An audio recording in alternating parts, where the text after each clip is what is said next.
All right, everyone. Hello and welcome to our second workshop for the Biomarker Data Repository. Today, we'll be focusing on moving biomarkers from research to real-world care for patients. And so, just to get us started on some housekeeping items, all participant lines will be muted, but you can use the chat feature for any comments during the event. And then you can submit questions for our speakers throughout the entire workshop through the Q&A function. And then we do have a 15-minute Q&A session at the end of today's workshop where we'll be answering live any questions that come in through there, or if you want to ask in real time at that time, we can do so. And as a note, this workshop is being recorded and it will be made available on the CPATH website after today. So just some quick housekeeping items there. And with that, I will turn it over to Gary Friedman, who will walk us through today's agenda. And Gary, I will also give you slide control. Very good. Thank you, Katrina. And I'm assuming you can hear me clearly. Yes, we can hear you. Very good. Welcome, everybody, and thank you for being with us this afternoon or this morning, depending upon where you are.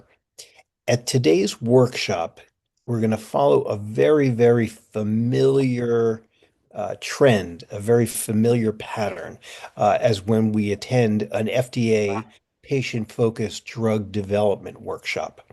We always begin with where the rubber meets the road, with where the deepest impact is felt, and that's at the patient level. And we're very fortunate today to have Glenda Roberts and Richard Knight give their impressions, their perceptions of something you're going to see as though it were presented on your patient portal from your doctor's office. We're going to step up from there to the next level, which is consulting with Dr. Joseph Bonventuri, who will, because of his experience and leadership in biomarker discovery, development, and further advancing them into the research and then clinical arena. With the training he has received, he's going to give some clinical vignettes of just how patients like Glenda or Richard or others might make use of these biomarkers in making healthcare decisions. In the final part, we're then going to take a bit of a quantum leap with the biomarkers that we'll be discussing in the first two sessions here, in the first two acts. We then will be joined by leadership from the Kidney Precision Medicine Project, which is a very forward-leaning look into the future of how to prognosticate potentially in terms of how patients are doing on their current therapy or after a change in therapy. So the biomarkers that we'll be talking about in the first two acts will serve as an anchor, as a foundation, because they've already been qualified by FDA for one set of usage. The Kidney Precision Medicine Project has taken those biomarkers and gone light years beyond it in terms of their research. So we're very excited to begin with, if the slides would advance, this acknowledgement. Without FDA leadership, initiative, and support, we would not be having this discussion 20 years after that support began. Truly, the FDA critical path initiative is what kicked all of this forward so that over the past 2 decades, we've gone from the concept of what a biomarker could be, what it could mean in research before humans ever experience the benefits of those, into today, where we envision in the coming years the ability to utilize these biomarkers in clinical decision making. This is really realizing a vision that was expressed in Katrina, it seems to be stuck. This gets into the vision that was captured in a series of publications between 2006 and 2010, which really lay out this pathway, this critical and narrow, very clearly defined pathway forward in terms of how to move these biomarkers from discovery into use in actual patient care. You see right the title on the left-hand side that leadership from the US FDA as well as from the European Medicines Agency had begun very early on between academic leaders and pharmaceutical drug development leaders to look at how this list of critical path opportunities could be brought from basic animal research into human clinical care. With that initiative being kicked off and FDA support, the Predictive Safety Testing Consortium was formed. And that entity, in conjunction with all of the partners and the under the aegis of FDA, the importance of defining validated or qualified biomarkers, blood and urine tests, to make a difference in patients' lives was off and running. Going forward, all of the learnings over these past 2 decades, plus more data that continues to roll in, is being pooled together through something called the Biomarker Data Repository and other avenues, so that those data can be available to additional researchers going forward. Next slide, if we could, Katrina. I have the privilege to interact on a regular basis with these two individuals. Many of you on the call on this teleconference already know Glenda Roberts and Richard Knight. They know the importance of being able to look at information, laboratory tests in particular, in real time, even before they get to their doctor's office. Next slide. We're putting them in a little bit of a hot seat here, but it's really not a hot seat. So Glenda and Richard both know when they go to visit their nephrologist or their primary care physician, when they look at their portal, they go onto My Patient Portal and they look at those laboratory results, they're already very familiar with looking at their serum creatinine. So you see it here in that upper section where you see before they have a procedure done or they receive a new treatment or they go to surgery, they can see that their creatinine started out at 0.61 and then a day later and a day later and a day later. You can see that that serum creatinine, Glenda and Richard would know that that serum creatinine looks pretty rock stable. So with that said, now they're going to be looking at the totality of this data and not giving anything other than their gut impression of what they see if they were to look at these numbers. Richard, I'm going to start with Glenda right off the bat, only because that is how my grandparents raised me. Glenda, take a look and give the audience your impression of what you're seeing here. Thank you, Gary. So when I look at these numbers, as you said, looking at the upper numbers, I'm very comfortable with them because as a person living with kidney disease, I've seen these laboratory results a lot. I know what the ranges are. I know what the trends are. And all of these numbers are well within bounds for what I would typically expect to see. However, when I look at the novel biomarkers, I'm really overwhelmed because one, I am not familiar with these at all. And so it's really encouraging to see that there are question marks. And I hope that those question marks are going to allow me to click on it and understand what this biomarker is used for. And ideally, the explanation will be written so that it's in the 6th to 8th grade range, because that's the average reading level for people in both the US and in Europe. But I also hope that it will give me some insight into what these numbers mean, because as they stand, they're just data. They're not information. I don't have a sense of what the trends mean. I see numbers going up. Some seem to be going up faster than others. They have different units of measurement than I am familiar with.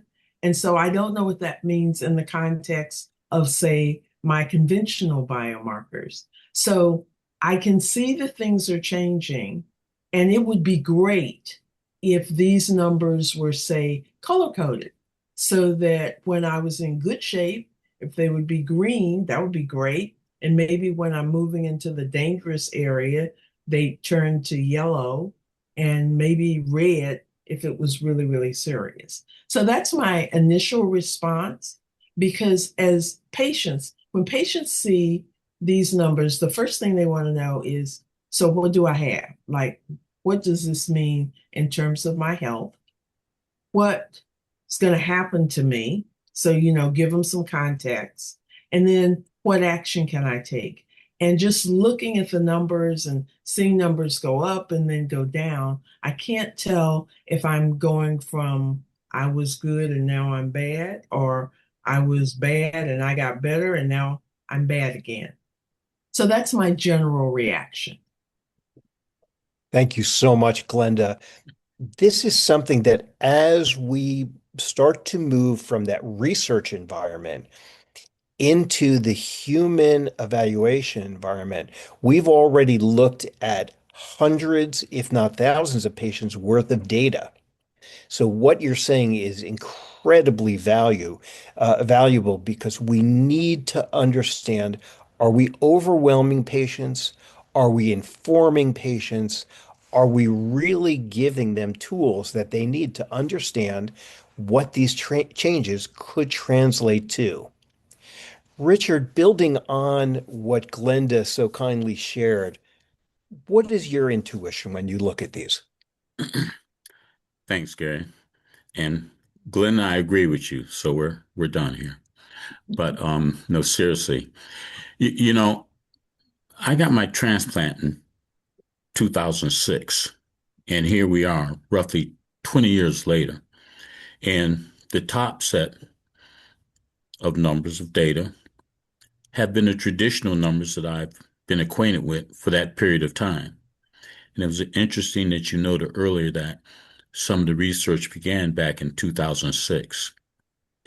And what I always want to know is, besides generally what's reflected in the top numbers here, is there something deeper?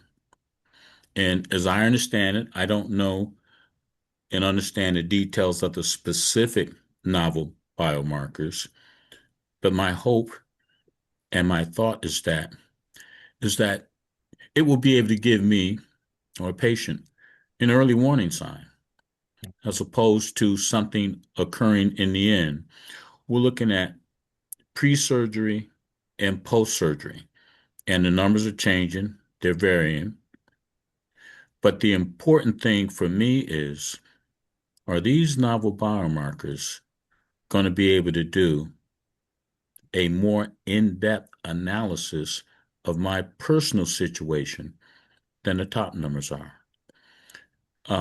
It's kind of like going from the theoretical and abstract to practical, which is what patients are very interested in. To repeat what Glenda said, is there something wrong with me? And can you tell me what it is? And what can we do about it? And everybody looks very serious, but I'll tell you, I get real excited when I think of the possibilities that doctors, nephrologists will have to be able to do a better job in giving me guidance as to what may be bothering me. My initial impression. Richard, thank you so much. Your phrase about that early warning system, that is what researchers like Joe Bonventuri and others have been really focused on for more than 2 decades. So the discovery work that they initiated going back 20 plus years ago now CPATH has learned from those initial teachings from them, those initial possibilities. And if we could go to the next slide, Joe has been, if you look at his bibliography, he has been taking the discovery of substances that appear in the urine, the ability to measure them, the ability to reproducibly quantify those. That's really important. And that's what doing this in partnership with FDA is really all about, is discovery, making sure the assay really works to measure these things, and then and only then outlet those into the patient care environment. So if we go to the next slide, what we did over a period of months to years is give to experts like Joe the opportunity to look at these data in real time by themselves and come to conclusions. And what we did is provided them training based upon very complex statistical algorithms. We gave them training to understand if those blue lines ever touch that yellow-orange line or that red line, that is, as you described in that early warning system, and Glenda described, you know if you're going from green to yellow to red. And this is the personalization of the training and the personalization of the importance of this data. That's what this is all about. So next slide. I'm going to give Joe an opportunity to really take this forward. Joe? Well, thank you, Gary, and it's great to be able to talk to everyone who's on the call today. More than 850 million people in the world have kidney disease, and most of them don't know that they have it. The way we normally think about injury to the kidney from a clinical perspective is to measure, as you've heard, creatinine, and which we haven't talked about too much, but urine output. And so generally the definition of acute kidney injury has these two terms in it as we think about it, but that's really just the tip of the iceberg. There are many people who have normal creatinine, but who have either some problem in response to a drug or some underlying natural problem with their kidneys. And we're basically today talking about how we can better measure the patients who are below the sea level here, an important predominant amount of people who have chronic kidney disease and early acute kidney injury. If we go, let's see, to the next slide. Okay.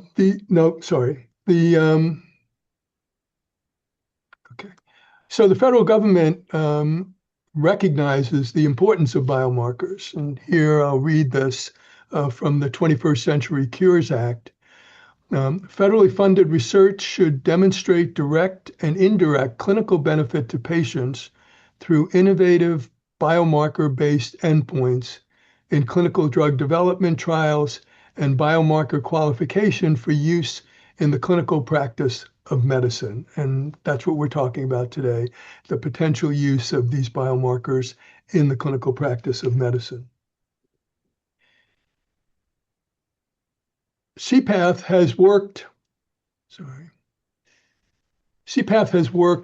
very effectively with the FDA, and that collaboration has resulted in qualification of these 6 markers, which you've already been introduced to.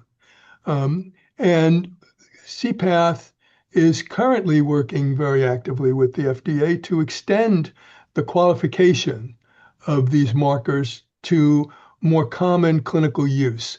At this point, they're qualified for a use in nephrotoxicity, that is in early studies where drugs are used for different disease states to see if there's any nephrotoxicity or damage to the kidney. But we'd like to see them used more generally in patient care. And what I'm going to do now is I'm going to present to you a number of cases which demonstrate how we see the future here, and hopefully the future is not too far away. First case is a 65-year-old male admitted to the ICU after undergoing cardiac surgery. His vital signs are within the normal range with a blood pressure of 130/80, a pulse of 60, and a respiratory rate of 15. On entry to the ICU, his creatinine was 0.9 milligrams per deciliter. He is having urinary biomarkers, these novel urinary biomarkers, as well as all the other tests that we do right now, but he's having these done daily. On the second day in the ICU, it is noted that his creatinine is increased to 1.2, and 4 biomarkers that are being measured, all are increased to an average of 7-fold when compared to the ICU admissions values. His blood pressure has dropped to 110/60. His pulse is 85, and the temperature is up a little bit to 100.5. So we can ask questions like, what might be happening? Now that we know that there's likely some early stage problems with his kidney, when we put the clinical scenario together as caregivers, we're much more concerned that the patient might be developing sepsis, generalized infection. And so we're going to move ahead to do tests earlier than we otherwise would have, to look and see whether there are signs of sepsis, because we also want to do some preemptive measures, for example, such as giving antibiotics before the patient gets much sicker. Okay. And which treatment would be different, or how would the treatment differ if the 4 urinary biomarkers were not increased? And then we would come to an entirely different conclusion. We would think that the patient perhaps is dehydrated and needs more fluids, not antibiotics, and we would be a little less concerned about sepsis. A second case is a 55-year-old woman who's being treated for ovarian cancer with cisplatin. We know that cisplatin may have some kidney toxicity. Her tumor is responding to therapy. Her oncologist has been monitoring serum creatinine and 4 urinary biomarkers with each of her visits. She is coming in for a routine visit to her oncologist and is found to have an increase in her serum creatinine from a baseline of 0.8 to 1.4, so a pretty significant increase, which is confirmed on a follow-up test. Patient indicates that she's been not eating very well or drinking very much, and her weight is down. She has been taking more Advil also for abdominal discomfort. The 5 urinary biomarkers that are measured, however, are not increased. So the question that the oncologist will have is, should the cisplatin dose be reduced because there's a concern of toxicity to the kidney, or should it be stopped? And the answer to that question is no, probably not, because none of the biomarkers have changed, and there's a lot of clinical evidence that the patient might be dehydrated. And so let's hydrate the patient first, and let's see if the clinical scenario gets better and if the biomarkers that are like creatinine that is up will go down. And that's the additional advice that the patient would be given. That is, or the patient might be admitted to get more volume if the need be clinically. A third patient is a 35-year-old male who received a deceased kidney donor, or excuse me, a deceased donor kidney 5 years prior to his recent visit to his nephrologist. He has had stable renal function as measured by serum creatinine and cystatin C. His creatinine was 1.0 milligrams per deciliter, and urinary albumin 30 micrograms per milligram creatinine at his previous visit 3 months prior. He is taking tacrolimus, meclofenadate, and prednisone. He has been monitored with routine laboratory tests, including tacrolimus levels and with measurements of 4 of the novel urinary biomarkers. At the current visit, his serum creatinine is 1.3, and the 3 novel markers that are measured are increased approximately 5-fold when compared to the mean of his previous year's values. On review of the laboratory data, which was triggered by the measurement of these novel markers, there is a steady trend upward during the last year. What action, if any, should be taken by the nephrologist? Okay, at this point now, we're reading the novel urinary markers as confirming the fact that there is a problem with his kidneys. The creatinine is up, but in the presence of these novel markers, we can also see that that the underlying cause of the increase in those markers is related to the kidney. We don't know whether it's related to the drugs that he's on, but this patient now should be monitored very closely, and the tacrolimus levels should be remeasured, and the patient may need a kidney biopsy. Okay, the 4th patient of 5 that we're going to talk about, the 4th is a 12-year-old male who has muscular dystrophy. And this patient is in a study in which he is receiving an experimental drug designed to improve the amount of normal dystrophin protein. And in muscular dystrophy, that's the protein that is abnormal. On a routine visit to his neurologist, he's found to have a somewhat dehydrated state due to increasing diarrhea that he has had. And he's also found to have an increase in his serum creatinine from a baseline of 0.2 to 0.4. Note that children have lower creatinines, but in particular, children with muscular diseases have very low creatinines at baseline. Urinary albumin is increased, and each of the 4 urinary biomarkers that have been measured, these novel urinary biomarkers, is increased by 10-fold over baseline. So what should the neurologist recommend to the child's parents? Well, the recommendation here is that the parents or the neurologist needs to get in touch with the study director, and the patient's drug probably needs to be stopped because there's clearly an indication of a significant amount of kidney injury as reflected by these novel markers. And the last case is a 46-year-old woman with no history of kidney disease who's learned about an over-the-counter test to check on kidney health. She has not seen a physician in 5 years, although she checks her blood pressure at home, and it most recently was 120/70. She exercises regularly and feels empowered by the ability to check on her health using urine tests. The tests come with clearly defined ranges of normal. The test consists of a urine albumin and 6 urinary markers and urine creatinine to normalize the biomarker data so it is less affected by her water intake.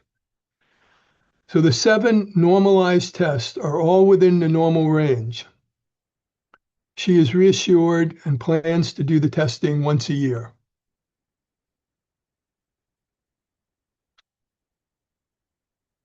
Okay, so we've talked about potential use of these novel urinary biomarkers, and in particular in the context of diagnosing and monitoring kidney injury.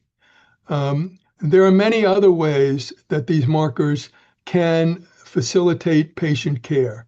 And we don't have time today to talk about those many ways, but we will in the future in subsequent discussions. So thank you for the opportunity to speak with you today, and I'll put it back to Gary. Thank you, Joe. You really gave us the broad spectrum that really, from Glenda's point of view and Richard's point of view, they both highlighted. So first and foremost, in that last example, you have this healthy woman who really monitors herself, and she gets this theoretical measurement of her 6 novel biomarkers in addition to everything else, and everything is rock stable in a normal range. The intent of these, once the qualification process of these biomarkers takes it to the next level, is to continue to gather evidence so we can tell people confidently, yes, you're feeling well, and all of these very quiet little biomarkers agree with you. But you also brought forward how, in the setting of very advanced new therapies, like for muscular dystrophy, or in that very, very high-paced environment of kidney transplant, where things can happen and happen very rapidly, and also in that environment of cancer. And cancer drugs are what can, cancer treatment drugs can be the difference between patient having good quality of life and not having good quality of life. And lastly, that example of the cardiothoracic ICU, where in the first hours there can be a lot of decision making that makes a lot of difference in terms of how that ICU stay goes. You really touched on all these different avenues, and you've shown these 5 FDA NIH biomarker categories.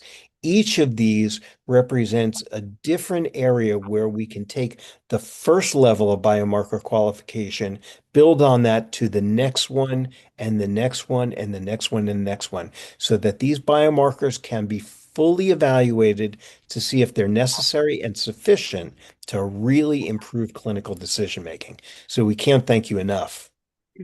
This really brings us to the last act before the Q&A. And here we bring you Dr. Jonathan Himmelfarb and Ashvina Dige, at both are mission critical at the Kidney Precision Medicine Project. And as I talked about, the KPMP has not only information that relates to the standard biomarkers, they also have information on some of the novel biomarkers that we've been talking about. They also have, in this very large and very incredible atlas, the Kidney Precision Medicine Atlas, they have kidney biopsies on all of these patients. But then they also have this very, very unique set of data that, when I first saw it presented in October of 2024, my jaw just dropped open. We're now going to hear a pre-recorded message from John Himmelfarb, who is on another continent as we speak and is unable to be here. He's going to speak in this recorded message, but then Ashvina is here, Ashvina Dige, and she is live and interactive, and she's going to carry the final pieces forward before we move into the Q&A. Good afternoon. My name is Jonathan Himmelfarb.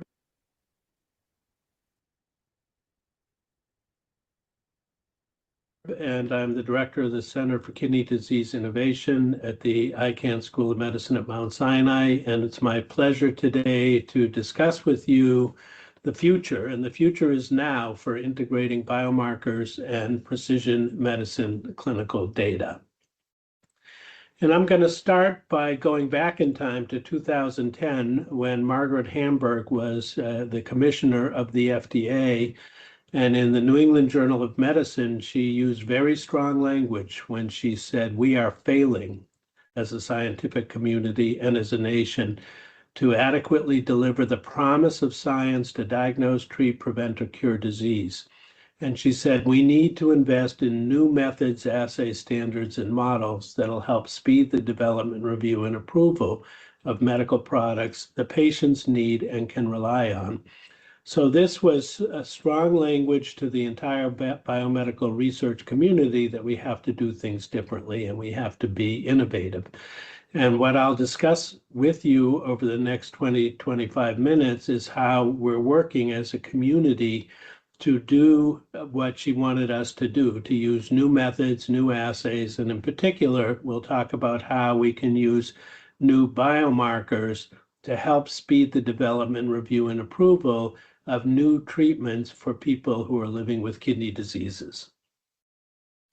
Another leader in American medicine, Francis Collins, who at the time was the director of the National Institutes of Health, and Harold Varmus, who is a Nobel Prize laureate and a former director of the NIH, had another article in the New England Journal where they said, we really need to be developing precision medicine.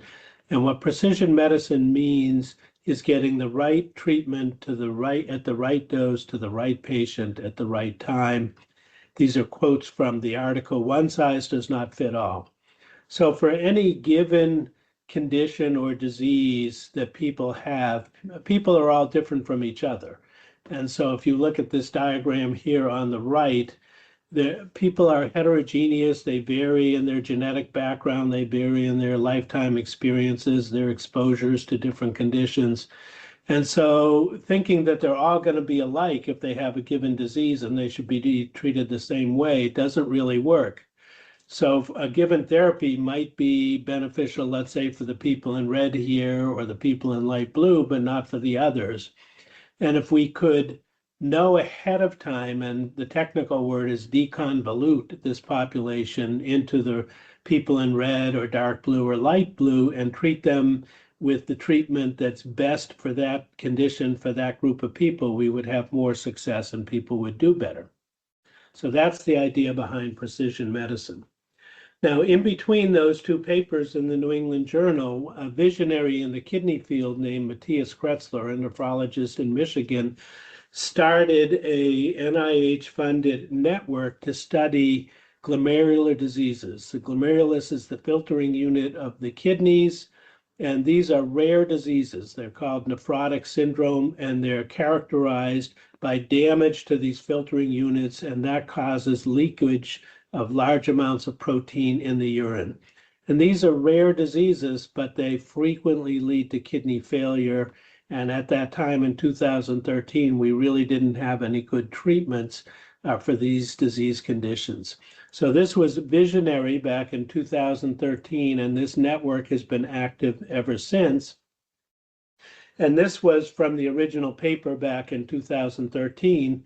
So Neptune is the consortium, and recruitment sites around the country, academic medical centers, recruit into research patients who are living with the nephrotic syndrome. They're consented and they undergo a kidney biopsy. And then that data is collected, blood and urine is collected, the biopsy tissue is collected. These are the names of those conditions, or the abbreviations: focal segmental glomerulosclerosis, minimal change disease, and membranous nephropathy. That's the typical terminology.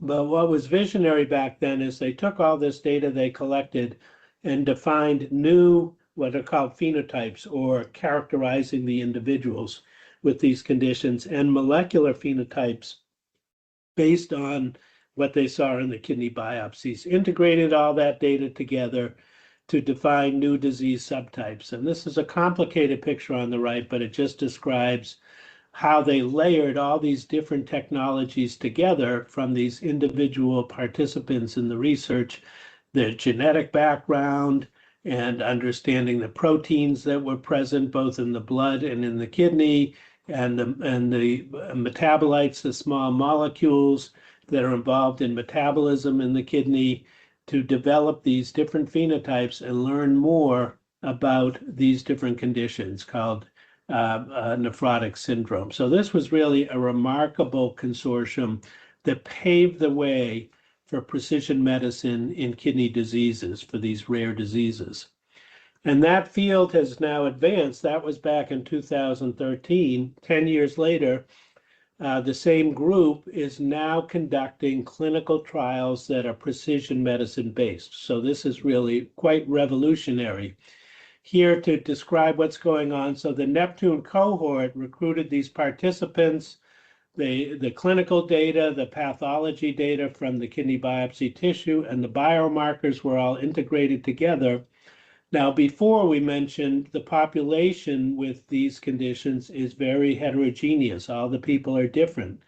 But with all these data that they collected, they're able to separate these into different groups of people where the mechanism that's driving the disease is different. And they're now conducting clinical trials where the drugs that are being tried are related to what the underlying molecular disease drivers are in the kidney biopsy. So this is a whole new way of conducting clinical trials, and it's the next step forward in what we call precision medicine, getting the right drug to the right patient at the right time. So this is a big step forward for a group of kidney diseases called nephrotic syndrome, which are rare diseases, but very important diseases because they often affect children and they often lead to kidney failure. But that isn't enough by itself. And so the NIH, after forming the Neptune Network back around 2017, formed the Kidney Precision Medicine Project. And the need here is that whereas the nephrotic syndrome is a rare condition, acute kidney injury and chronic kidney disease are very, very common. So in the US, about 37 million people have chronic kidney disease, decreased kidney function. And more than 10% of everybody who is hospitalized in the US, if you go into the hospital, 1 in 10 people develop what's called acute kidney injury, where there's a sudden loss of kidney function related to whatever brought you into the hospital. And these conditions are usually defined by blood measurements called the serum creatinine and how much urine people make, especially for acute kidney injury, and the amount of protein in the urine. But just like in nephrotic syndrome, that doesn't cluster people into distinct disease categories or mechanisms. So a kidney precision medicine project was needed in order to understand how we can get the right treatment to the right person at the right time for these very common conditions, which really contribute to the public health problems related to kidney diseases. And we knew even at that time that animal models weren't working to develop new therapies, that we didn't have a good molecular understanding of what was going on in the kidneys of people with acute kidney injury or chronic kidney disease. And we had to learn how to prioritize and identify what we call high-value human targets. In other words, how are we going to find what it is that we should make drugs that are going to benefit patients? And we had a lack of, for research purposes, human kidney biopsy tissue. And here in the lower right-hand corner, you see from a pathologist back 40-odd years ago that 2 people who had identical creatinine clearances, meaning that clinically you would say, oh, these 2 are pretty much the same as far as their kidney function. This filtering unit, the glomerulus, on the left-hand side is completely normal, and you can see it's all open for filtering the blood, whereas this glomerulus right here is completely closed off and completely diseased, and yet they had the same measures of kidney function. So we've known for a long time that what we see on the surface when we make our measurements in the blood and in urine don't always tell us what's going on in the kidneys, and that's the reason that the Kidney Precision Medicine Project was needed and was started back about 9 years ago now. And the stated goals of the Kidney Precision Medicine Project were, number 1, to identify new treatments for these important kidney diseases, and to do that by ethically collecting kidney biopsies from research study participants who have these conditions, either acute kidney injury or chronic kidney disease, and to use the data from those biopsies to create a kidney tissue atlas. And we'll describe in a bit what we mean by an atlas, but think of it as when you're driving your car across the country, you need an atlas to tell you what road you should be on. And use the data that will be developed to define these disease subgroups, so we'll know how ultimately to give the right treatment to the right patient at the right time. So these were very ambitious goals that were set for the KPMP. KPMP, there are now 500 different peer-reviewed publications, and over 360,000 downloads of the data from around the world. So everyone is using these data, and this is just one very important publication, early signature publication from KPMP. And this, I know, is a very complicated slide, and I'll take you through it. So here you have a kidney that undergoes a biopsy, the tissue is processed, and then we have all these fancy technologies, state-of-the-art fancy technologies that allow us to look at all the individual cells and all the tissue, and look at the proteins and the genes inside those individual cells and create maps of all the different cell types that are present in the kidney. And from this one paper, from the first 42 people enrolled in KPMP, and I will say we now have over 700 people enrolled, so we have almost 20 times as much data now as was in this paper.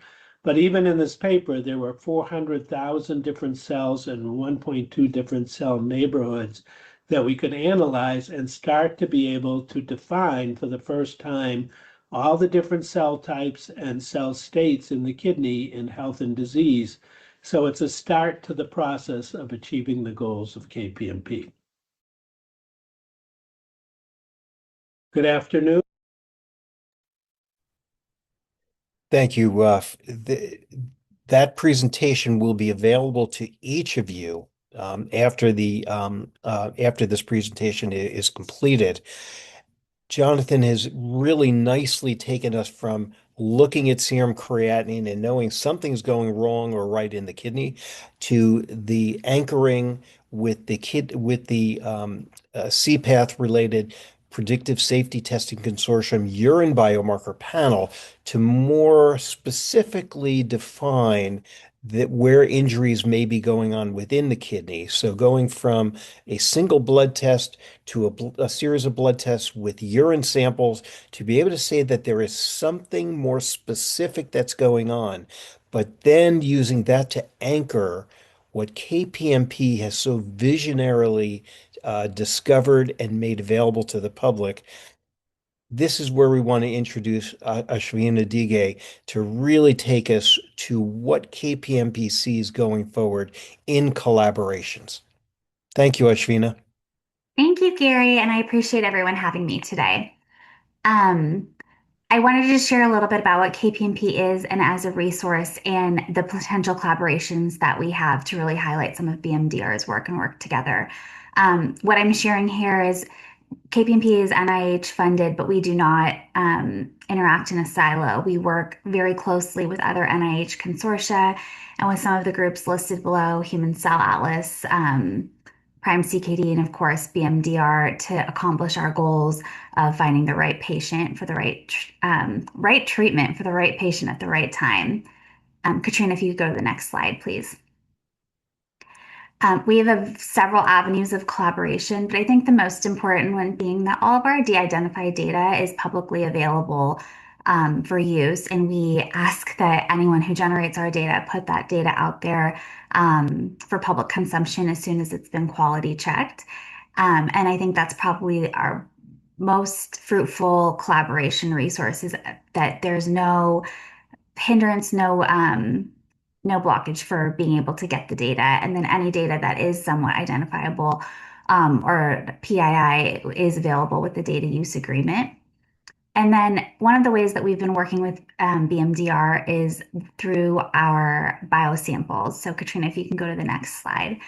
All of our non-tissue related biosamples, so our urine, our plasma, and the stool that we collect from our participants over the 10-year period in which they are enrolled in our study, is available for ancillary studies. And through this, we've been measuring quite a bit in our KPMP participants. And that data is, again, if it's not identifiable, it is publicly available for use, the data for anyone to use. And we're constantly measuring. So we do measurements in batches. And I think right now we have measurements out for our first 330 participants. We're at over 700 enrolled participants in KPMP and hoping to do our next biomarker measurements soon. to generate that data. And we're really hoping that some of our collaborations, particularly our collaboration with Gary and team, will help facilitate avenues for KPMP-based biomarker qualifications and regulations in the future. And I think that's my last slide. But Gary, anything you want to tack on to that in regards to KPMP and BmDR and how we can work together? You're muted, Gary. Thank you. Ashvina, thanks so much for all of this incredible work. I think that if you look at what Critical Path Initiative has done in conjunction with FDA in terms of moving toward into qualifications and then subsequent qualifications of the urine biomarkers, we see multiple avenues for us to provide some anchoring for biomarkers that we've been able to qualify with the guidance and collaboration and consultation of FDA and really rocket these forward. We do know it's going to take more and more data. And the word you kept coming back to and what Jonathan mentioned and others is sharing of data. And that is what Critical Path Initiative is focused upon through our Biomarker Data Repository.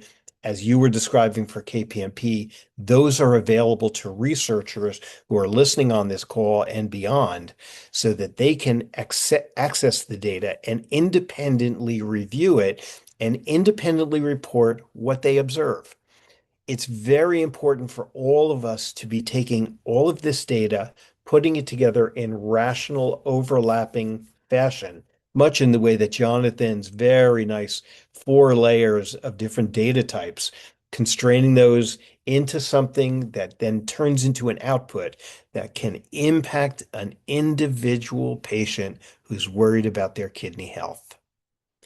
So before we go to the Q&A, Richard, Glenda, thank you for telling us from the heart what you see when you see this morass of information. That is where we always have to begin because you know what this means to your life to be told, have a great day and we'll see you in a year versus I'm really worried and I want you to get over to the hospital for a biopsy. They're two very different human experiences, as you know well. Because of the work that Joe and so many people that he collaborates with and many whom he's trained and I have worked with in industry, because of that discovery work of what proteins and other molecules appear in the urine, this has gone over the past 20 years from FDA expectation and mission to now we have qualifications and we're moving to next qualification. With this, I want to thank you all for being present. This is where if we were all sitting in a giant auditorium together, I would invite you all up onto the stage, take a comfortable chair. Here's a glass of water or a cup of coffee. And Katrina, can we open it up to this panel who's now sitting in front of this audience to address some of the questions that have come up? Yes, and we've already received some questions, but if you have any others, please feel free to pop them in the Q&A, and we'll start with the ones that we have received so far. So I'm just going to go straight to the panel, and the first one we received towards the beginning of the workshop was from Sharon asking are these novel urine biomarkers relevant only for AKI or also for CKD? If it's okay with the other speakers, can I take the first stab at it? Any objections? Okay, no objections. Well, you've got them all muted, so there can't be any objections. So when you qualify a biomarker for and present the data to FDA, there's a very specific what's called a context of use.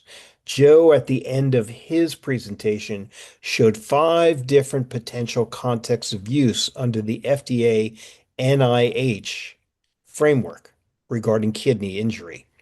So the first qualification that we pursued and received from FDA was to focus on the use of these in healthy volunteers who were involved in early clinical development trials with pharmaceutical companies, but also in some clinical settings, like the setting of patients with cancer or of pneumonia and other respiratory tract infections.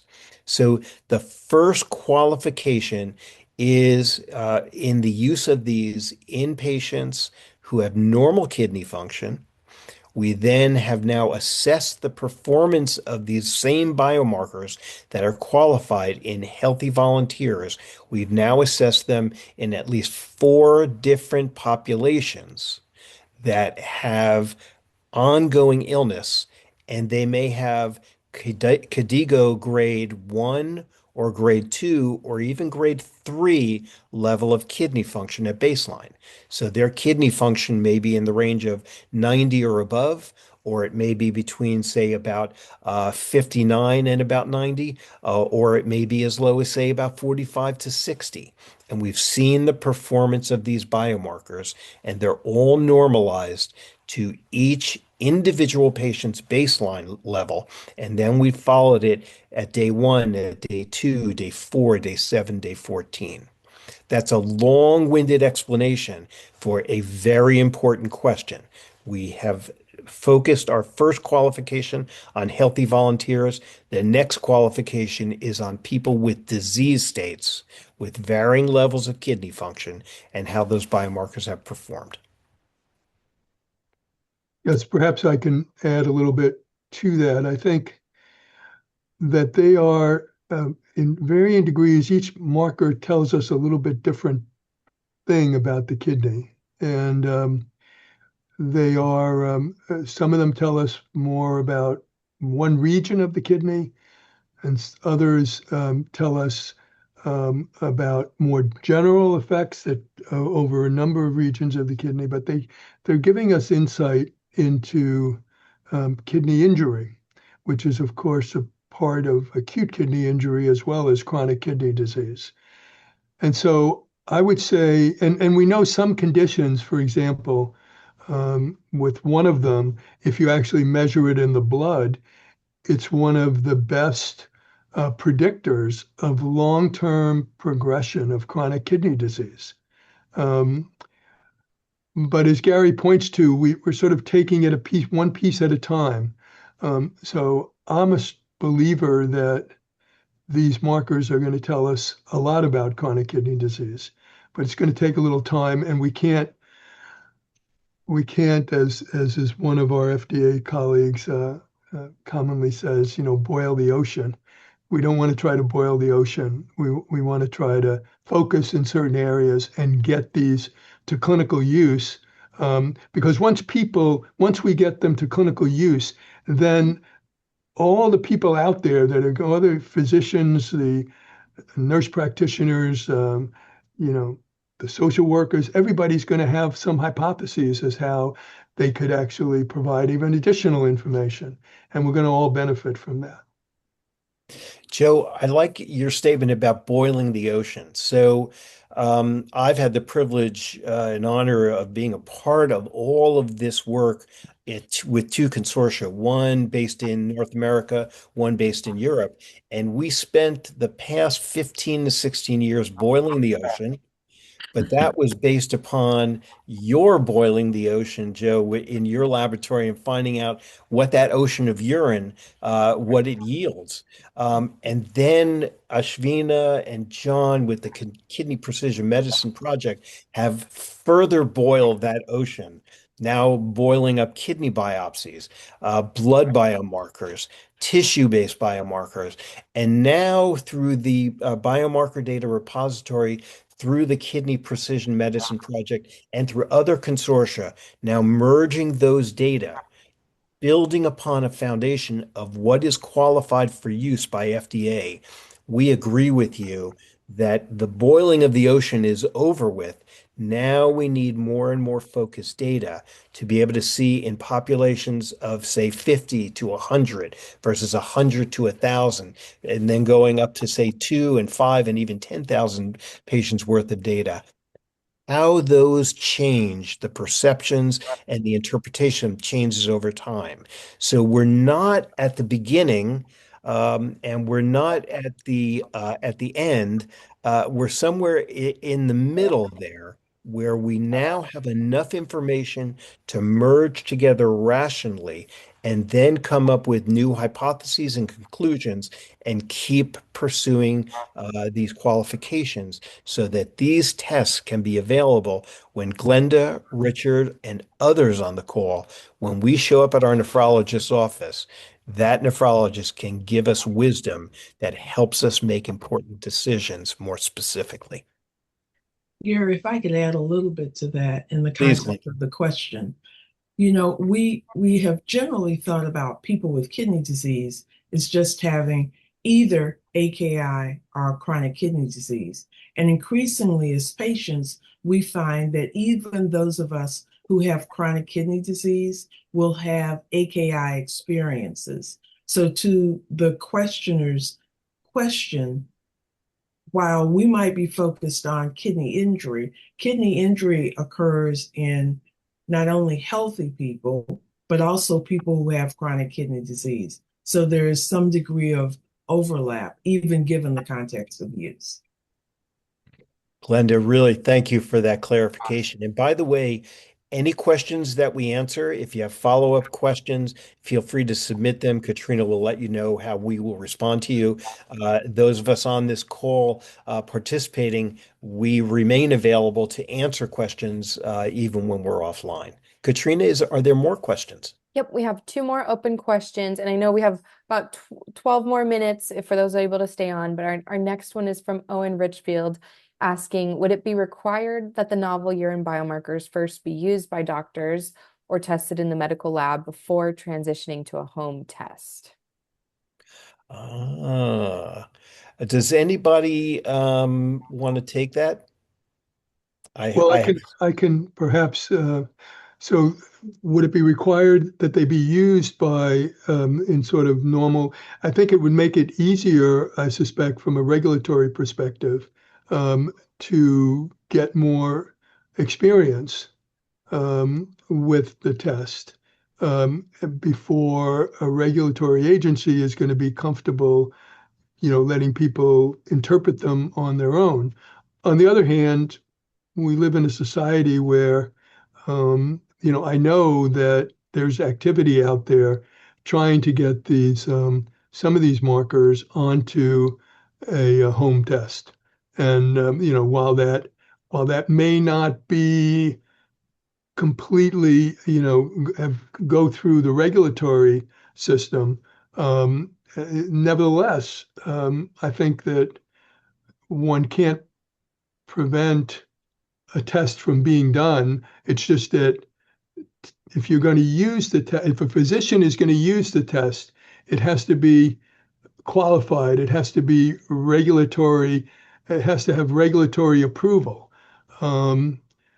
But patients can use tests that are not approved. We don't necessarily recommend that, but on the other hand, patients use vitamins or they do things because there's some data out there that suggests that you may not want to rely on this. I can imagine, you can, if you're not going to go to see your physician anyway, and you want to make sure that there's nothing going on, if you did the test and the test wasn't elevated, then you say, okay, well, I don't.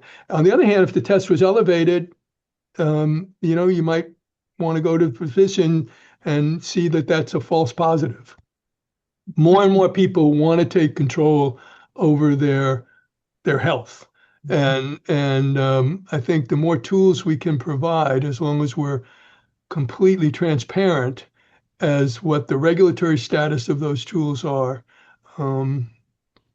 is certainly, I think, by the nature of the society, I think it would be generally beneficial, my feeling.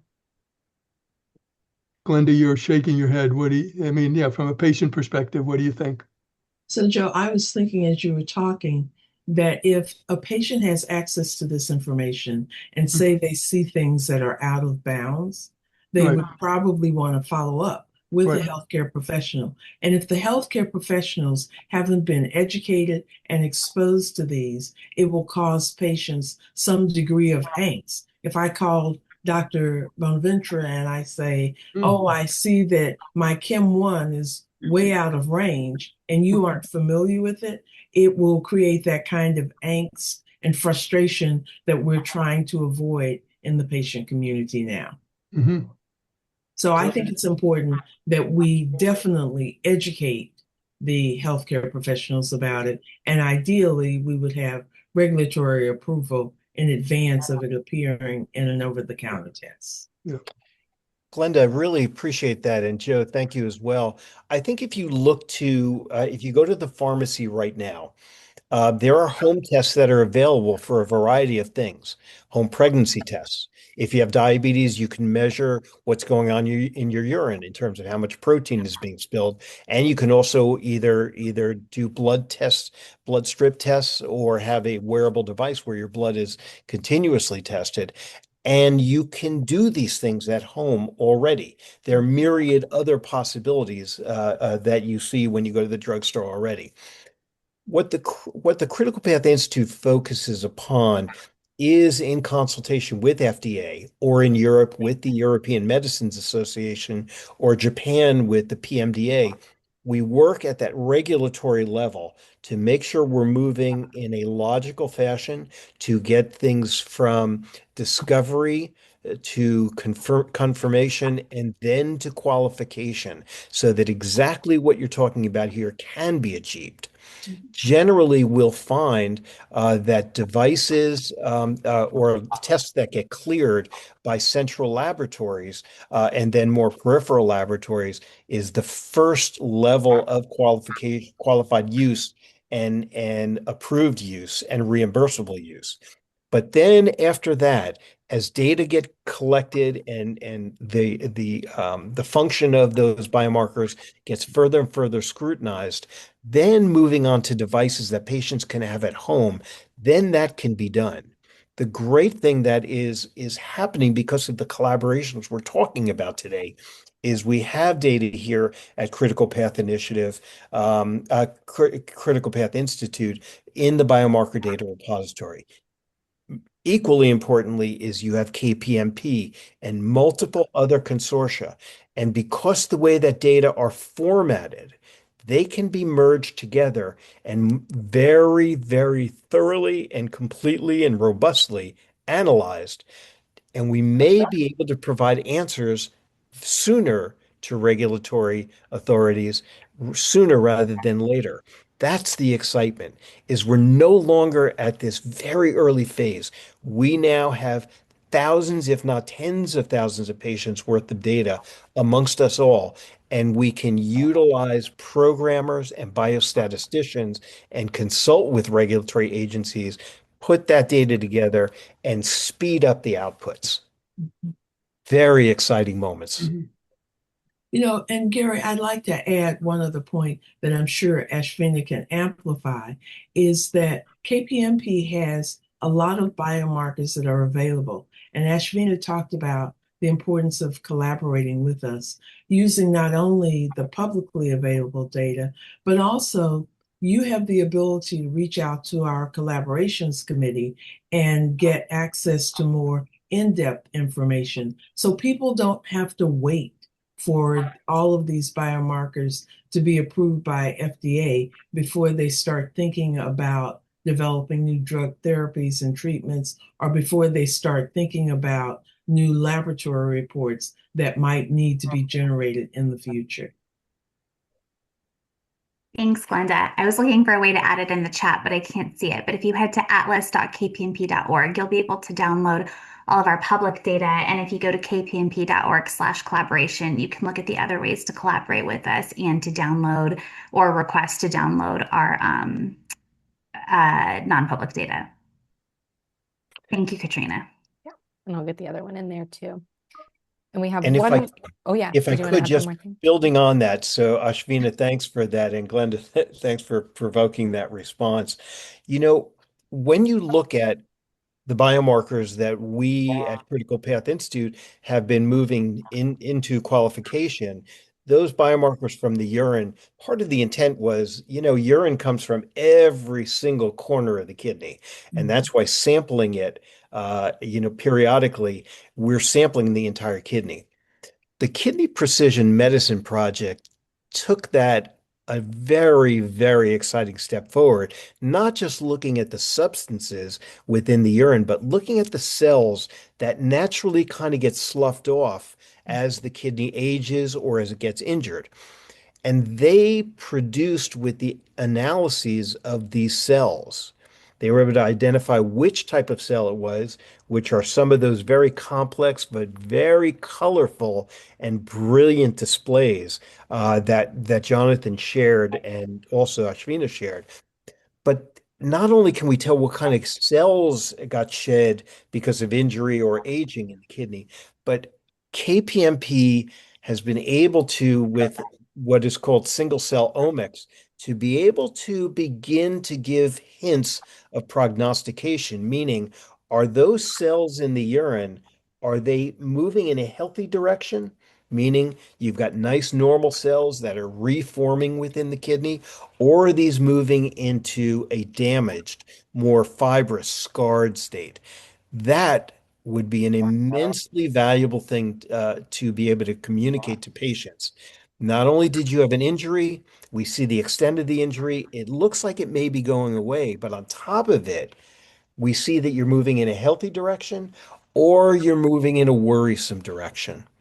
That's complex decision making, and that is what's now getting closer and closer to our grasp by merging these data and then presenting them to regulatory bodies for their opinions and potential qualifications. Yes. You know, Gary, there was one other thing that Joe said that is related to this that really excites me as a patient. And that is, he talked about the fact that these biomarkers will give us an indication of where in the kidney the problem is occurring. You know, for so long, when you would go to a doctor and say, and they would say, you have kidney disease, and you say, well, what's causing this? They'd say, I don't know. Or how do we treat it? Well, we have some things to treat the symptoms. I think Joe's point about really understanding that the injury can be in a number of different places and that different biomarkers will give us insight into that. For me as a patient, that's very comforting because it makes me feel like we're working on a particular problem. And so I was really excited to hear his comments about that.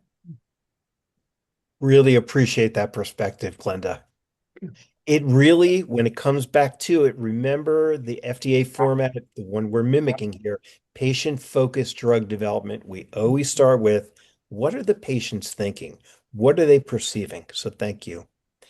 Katrina, I think there's time for one more question. Yeah. Okay, we'll finish up with the last question from Gregorio. So the draft of the new AKI KDIGO guidelines includes a strong recommendation about biomarkers and could be important for real biomarker adoption. As you show from the New England Journal of Medicine paper that the dose drug is not suitable for everyone, could the same be true for the use of biomarkers in clinical trials? It's necessary to differentiate between glomerular, tubular, and capillary damage. Is it necessary? I'm going to take a quick, very focused stab at that, and thank you for that question. So, one thing that is common to every single person who has kidney disease is the disease is happening in their kidney.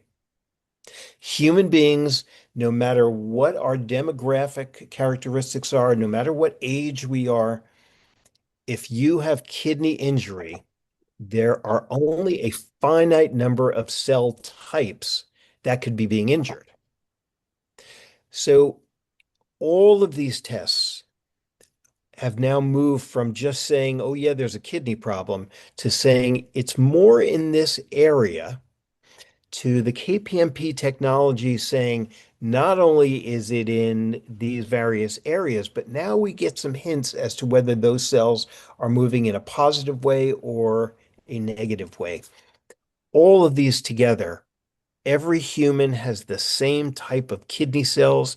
So all of these signals, if we're able to make them coherent by merging them, and then scientifically, groundedly analyzing them and discussing those with regulatory agencies, we could be, with these biomarkers we have now, we could be able to reach validated, qualified conclusions that are useful to every person who has a kidney that's not behaving itself. I don't know if anybody had some follow-on thoughts to that, but Katrina, we also know we're over time just a little. Yeah. I just want to add that, as I said, I was excited when we started the discussion earlier. And the challenge is, Glenda mentioned education, not just the patients, but the healthcare profession. I think the number that Joe mentioned earlier was something like 850 million people in the world suffering from kidney disease, and most of them don't know it. I think the challenge is for us to be able to make certain that we can get this information out at a rapid at a rapid pace. I think of what people who had diabetes used to do when they were reading their numbers with the strip. Now we wear a glucose monitor that lasts for 14 or 15 days. And I've seen commercials for some that may last for a year. So that type of application is what really excites me. And for folks who have had their kidneys for a longer period of time, a kidney saved is one that we don't have to go out and transplant. So that adds to the resources that are available. So this is exciting material. And I do want to say, with respect to KPMP, they've probably led the field in terms of having patient engagement. Patients have been involved in every step of the process. So these aren't just researchers thinking things up.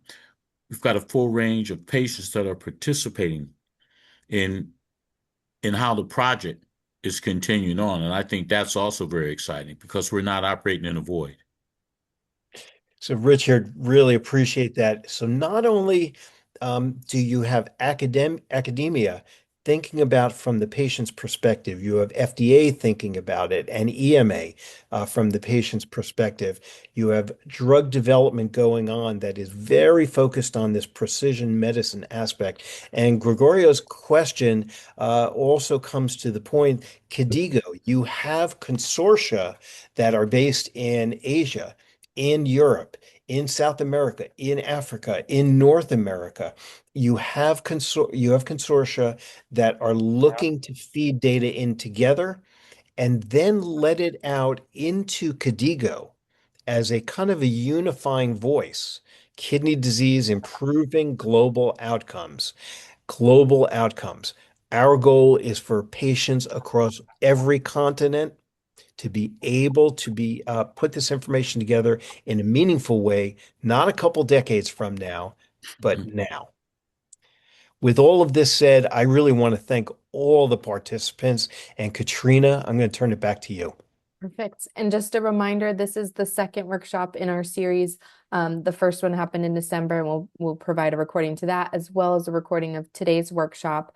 And you will get a survey after you exit out the Zoom. If you have any other questions, please feel free to submit in there, or topics for future workshops, or data to contribute to the BmDR. But with that, that's what we had for today. And thank you everyone for sticking on. Thank you to all of our panelists and speakers. It was a great discussion for today, and we will be in touch. Thank you. Thank you. Thanks all.